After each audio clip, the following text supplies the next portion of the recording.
Hi everyone, as you can see here, I've got a pot and a jug of lentils over here.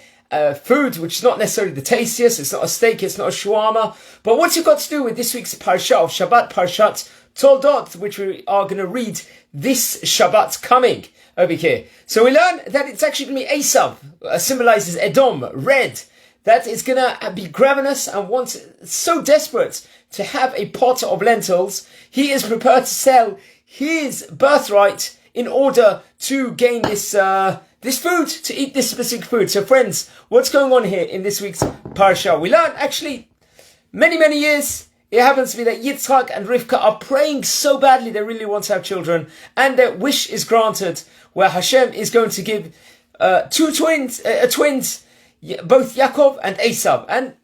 And from the onset, it looks like they're going to be totally opposite, totally different. It didn't have to be that they'd both be bad, but would be end up being one will become very righteous, one will not become so righteous.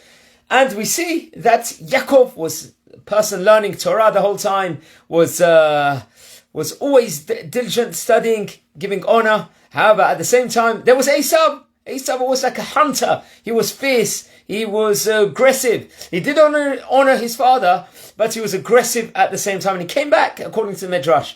It happened to be that Avraham had passed away and they were in a mourner's house. They were mourning. And Yaakov Avinu was having a mourner's meal, which happened to be lentils. Lentils. Why lentils when someone is mourning?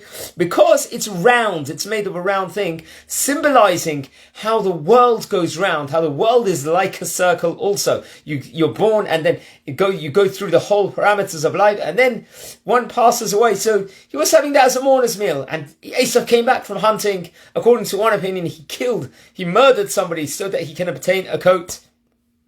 And he came saying, what is this? I want to eat. I want the food. Give it to me now. So he went and sold his birthright in order to get this meal, or this specific meal, of the lentils meal. That's what Esav had done. Esav HaRasha had done over here. He spawned it, he gave it away.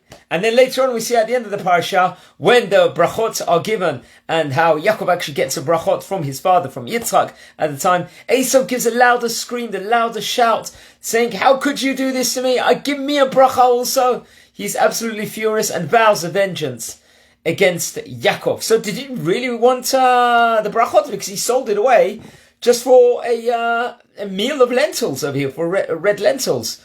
So maybe he didn't want it. According to one opinion I read today, he didn't want it. He was not interested in the firstborn rights, because the firstborn rights would give him precedent. He would have to work inside the Bet HaMikdash, would have to do the Avodah.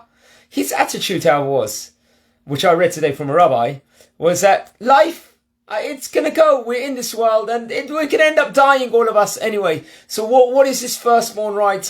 What's it actually really worth? That's what his attitude was. So what? I sell it. I'm getting this pleasure now of eating these lentils. I get it now. I enjoy it. I'm satisfied.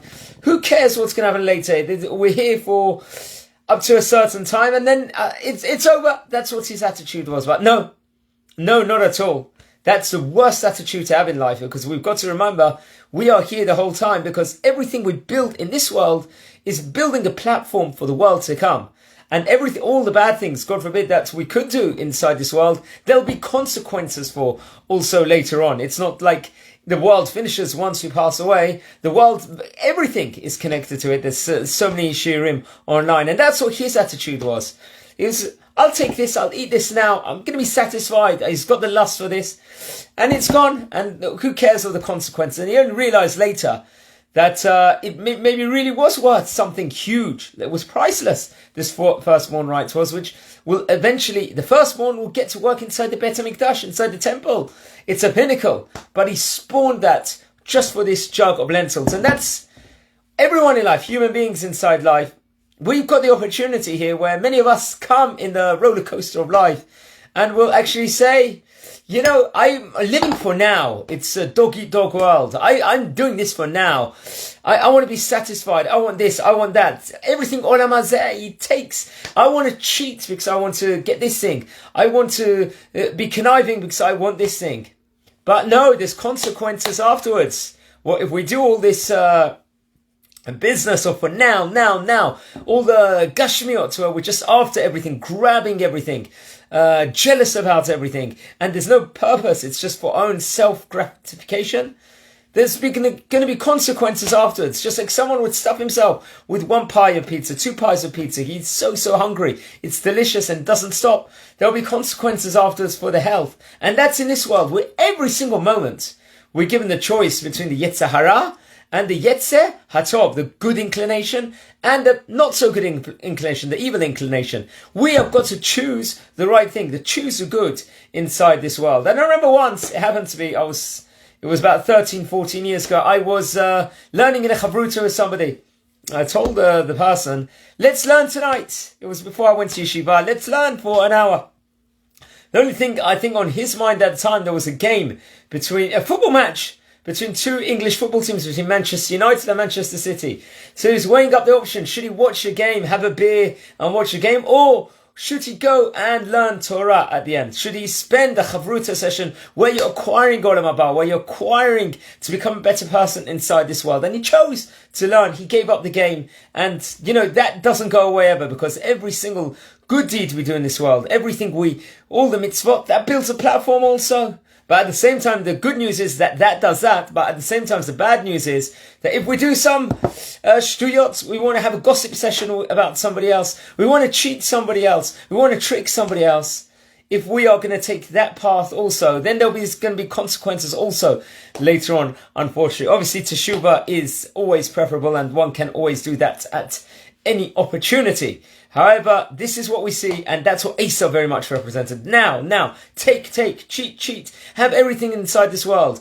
Be fierce, be aggressive, and take it, and not care about the other people inside the picture, just satisfy himself. And that was a downfall at the end, and that's not something that is at all correct. And we should all try and be emulating like Yaakov Avinu, because Yaakov Avinu, he spent, as we're going to learn, many years in the yeshivat of Shem and Ever. We're going to learn in next week's parasha, and he saw the importanceness of the firstborn right. He didn't want it abused, let's just say. He wanted to work inside the Avodat Hashem to the pinnacle, to the correct way. So that's why he took it. He saw that Esav wasn't capable of it. Esav was just after himself, and he very much got it at the end, and got the brachot, which is his mother, Rivkah, the great righteous woman, actually advised him to do. So this red lentils, not worth it, and it was worth it for Esav, but not for us. So we've got to try and do as much mitzvot as possible, as much great stuff as possible.